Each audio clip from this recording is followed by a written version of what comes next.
Hello and welcome to another HanDrinksSolo wine info video, and today we are talking about Vondeling's Barrel Select Merlot 2019. Now, it was during my process of tasting my way through this year's top 10 South African Merlots that I came to the conclusion that South African Merlot is not just one thing. In fact, I would say many of us are not even sure exactly what it is, and that's why we've been drinking our way through some examples from really the opposite ends of the spectrum. We've tasted some really light, aromatic, almost Gamay/Cinsault type Merlots, and now we're moving over to a wine on the other end of the spectrum that is far richer and more structured and kind of like a crushed velvet tuxedo.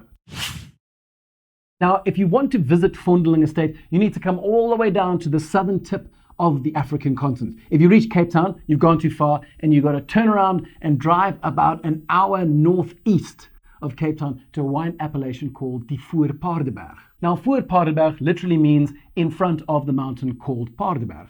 And if you wanted to know what was behind the mountain called Paardeberg, it's a region called Achter Paardeberg or behind Paardeberg. And actually, if you look very closely on the right there when the weather is clear enough, you can see a whole bunch of really small bears running from one side to the other side to see what they could see. Vondeling is one of the more established estates within the VOOR-PAARDEBERG appellation, which can be both a blessing and a curse. Because the region is mostly packed full of young, trendy, bearded winemakers who, if you were to judge them by their wardrobe, may or may not be homeless. But Vondeling cellar master Matt Copeland looks less like a bearded homeless winemaker and perhaps more like the slightly disappointed dad of a homeless winemaker. I mean, he's a young dad, to be sure, don't get me wrong, but definitely more reliable father figure and less homeless savant. And by reliable, I guess, well, for starters, his wine labels were not designed by an autistic tattoo artist.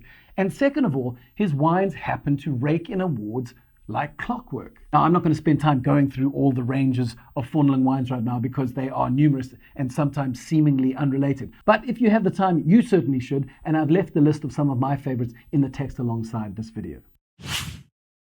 Earlier, I called this wine a crushed tuxedo sort of wine, and that's because there really is a lovely generosity and opulence about it. It's almost as if those aromas of that sweet oak spice and even a hint of leather act as sort of gilding for the fruit core, which is quite ripe and quite rich and kind of blue in color. There's a lot of blueberries, some plums, definitely some stewed prunes, and a little bit of blackcurrant. So the wine is definitely made in the more richly fruited and structured international style than perhaps the style that we as South Africans are told Merlot should be, which is medium everything, really. Medium tannins, medium acid, medium body, medium enjoyment. And so I think it's quite important to have examples within the South African top 10 that are a little richer, more fruited, more structured. Now, when we take a sip, those herbal elements really take a backseat and the fruit comes to the fore. And the structure really is quite well placed. It's definitely not balshy. I'd describe it more as quietly confident. And if, like me, you don't mind a little bit of oak spice mingling with the fruit, then you'll absolutely love those elements of vanilla pod and a little bit of nutmeg that sort of floats above the fruit. And of course, this all comes from the fact that this wine went through malolactic fermentation in barrel and was then matured in barrel for a not insignificant 18 months. Now, if one wanted to, one could take a closer look at the winemaking in order to figure out how certain effects were achieved. When working through the technical notes, what interested me was that winemaker Matt Copeland allowed the wine to sit on the skins after fermentation for an entire week, in his words, in order to promote harmony. Now, common sense would say, if you let grape juice sit with skins and seeds for another week in an alcohol-rich environment, that alcohol would act as a solvent and dissolve more tannins. It would make wine way more tannic. This is, of course, what happens in Barolo, where sometimes Nebbiolo grapes are left on the skins and seeds after fermentation for up to 60 days. But then, of course, a lot of those more old-school Barolos need to age for 25 years before you can drink them in the first place. So what gives, Han? How do some cultivars have their tannins getting softer when they sit in their skins and seeds for longer after fermentation? Well, the short answer is polymerization, which is the same process that wine undergoes in a bottle, except usually over a far longer period of time. Small tannin molecules in wine are more easily perceived by our tongues, and so they come across as tasting rougher or harsher or more bitter. But what happens is, in a process called polymerization, one tannin can combine with another tannin, forming a larger molecule.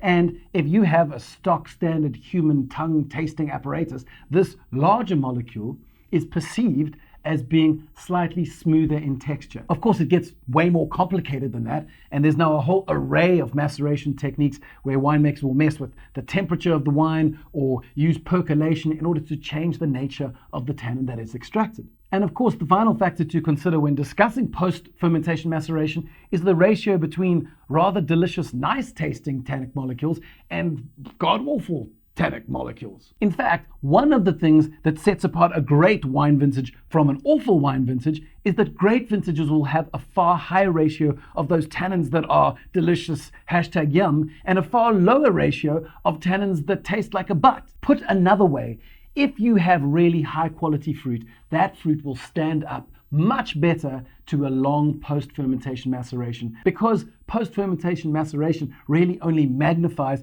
the difference between the good stuff and the bad, or vice versa. Okay, well, that is the end of today's dramatic oversimplification. And if you enjoyed this video, I suggest you subscribe to the HanDrinksSolo YouTube channel, where we publish 6 videos every single month talking about wine history, cellar science, viticulture, unusual cultivars, and some of the rising winemaking stars that are coming out of the South African wine.